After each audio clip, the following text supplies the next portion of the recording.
Hey, welcome to ProefschriftMaken. In this tutorial we will show you how to adjust the page size in Word.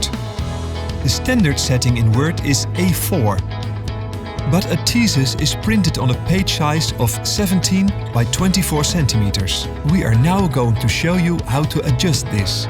First, open Word. Go to File and click on Page Setup. In this drop-down menu, several options will appear.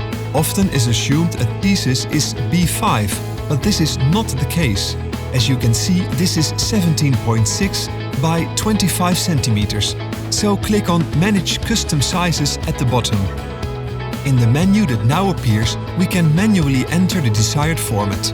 Click on the plus symbol and enter the name of the preset. We call it Thesis Page Settings.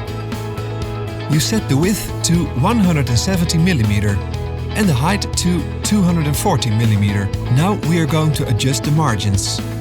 Word usually adds a margin of 2.5 centimeters on the page. Our advice is to change this to 2 centimeters. You can adjust the margins on each side. The format and margins have been adjusted. And one last tip for you. Because you have scaled down the page size along with the margins, you should check if the font size is not too large. With most fonts, we advise to use size 10 and a spacing of 1.2. That's it! We are one step closer to a good end result.